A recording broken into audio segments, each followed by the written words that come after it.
ਮਾਂ ਸਿਰ ਨੂੰ ਬਾਹਰ ਪੈ ਗਈ। ਆਖਿਆ ਵੀ ਇਹਨਾਂ ਨੇ ਆਹ ਨਹੀਂ ਕਿਹੜੀ ਗਰਮੀ ਹੈ ਆ ਅੱਗੇ ਮੈਂ ਪਾਉਂਦਾ ਰਿਹਾ ਮੈਂ ਉੱਥੇ ਛਾਵੇਂ ਪਾਓ ਇਹਨੂੰ ਪਾਣੀ। ਝੋਟੀ ਹੁਣ ਕਿਸੇ ਤਰੀਕੇ ਨਾਲ ਖਲੋ ਜੇ ਤੈਨੂੰ ਛਾਵੇਂ ਕਰ ਲਈਏ।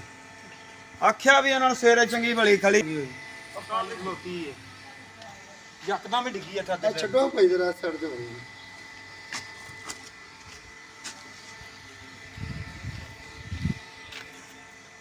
ਵੀਡੀਓ ਕਰਾਂਗੇ ਕੈਮਰਾ ਲਾ ਦੇ। कैमरा कैमरे ही लगे ਤਰਾਈ ਤੇ ਨਹੀਂ ਫਰਦੀ ਹੈਗੀ ਰੋੜ ਬਾਲਟੀ ਪਾਣੀ ਦੀ ਫੜ ਬੱਚੇ ਟੰਬਰ ਚ ਲਾ ਜ਼ਰਾ ਟੰਬਰ ਫੜਾ ਤੁਸੀਂ ਚਲੋ ਟੰਬਰ ਚ ਲਾਓ।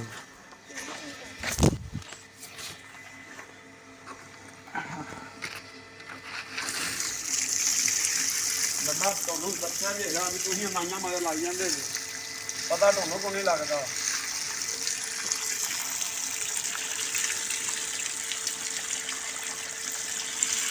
ਮੇਰੇ ਨਾਲ ਮੈਂ ਆਖਿਆ ਵੀ ਹੈਗਾ ਵੀ ਇਹਨੂੰ ਉੱਥੇ ਧਾਰੇ ਓਏ ਉੱਠੀ ਨਹੀਂ ਬਹਿ ਗਈ ਏ ਬਹਿ ਗਈ ਉਹ ਵੀ ਬੰਦਾ ਕਿ ਬਿਠਾ ਲੈਂਦਾ। ਇਹਦੇ ਉੱਤੇ ਕੋਈ ਕੱਪੜ ਤੁੱਪੜ ਪਾ ਦੇ। ਆ ਹੁਣ ਉੱਠੀ ਤਾਂ ਮੈਂ ਇਹ ਬੁੱਲੇ ਰੋਟੀ ਦੇ ਇੱਕ ਦੋ ਇੱਥੇ ਆਣ ਕੇ ਵੇਖਾ ਤੇ ਝੋਟੀ ਉਹ ਟੁੱਟ ਗਏ ਨਾ ਇੱਥੇ ਆਣ ਕੇ ਡਿੱਗ ਪਈ ਟਾਈਮ ਲਿਆਓਗੇ ਅਗਰ ਲੰਮਾ ਪਾਈਪ ਲੈ ਕੇ ਲਾਓ ਇਹਨੂੰ ਹੀਟ ਸਟ੍ਰੋਕ ਹੋ ਗਈ ਹੈ। ਗਰਮੀ ਦਾ ਬਹਾਰ ਸਿਰ ਨੂੰ ਪੈ ਗਿਆ। ਘਰੋਂ ਫੜ ਕੇ ਕਿੰਨਾ ਬੱਚੇ ਸਰ ਜੀ 106 ਤੋਂ ਉੱਪਰ ਜਾ ਰਿਹਾ। ਉਹ 106 106 ਸ਼ਹਿਰ ਚ ਇੱਕ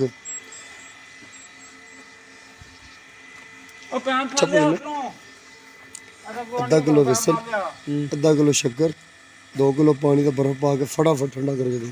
ਲਿਆ ਜਿੰਨੀ ਛੇਤੀ ਕਰ ਸਕਦੇ ਕਰ ਲਓ। ਝੋਟੀ ਜਿਹੜੀ ਨਾ ਕੀ ਬਿਲਕੁਲ ਆਖਰੀ ਸਟੇਜ ਤੇ ਝੋਟੀ। ਅੱਧਾ ਕਿਲੋ ਵੇਸਣ ਲਿਆ ਤੇ ਅੱਧਾ ਕਿਲੋ ਸ਼ੱਕਰ 2 ਕਿਲੋ ਪਾਣੀ ਦੇ ਬਰਫ਼ ਪਾ ਕੇ ਕਿਲੋ 1.5 ਕਿਲੋ ਜੱਗ ਠੰਡਾ ਕਰਕੇ ਦੇ। ਤੇ ਸਿਰ ਦੇ ਨੂੰ ਮੇਰਾ ਖਿਆਲ ਪਾਈਪ ਅਗਰ ਇੱਥੇ ਆ ਸਕਦੇ ਤਾਂ ਪਾਈਪ ਲਾ ਲਓ।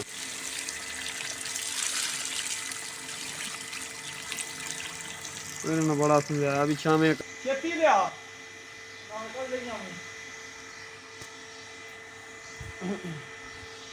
ਕੰਡ ਦੇ ਪਾ ਪਾਣੀ ਨਹੀਂ ਸਿਰ ਤੇ ਪਾਓ ਬਾਈ।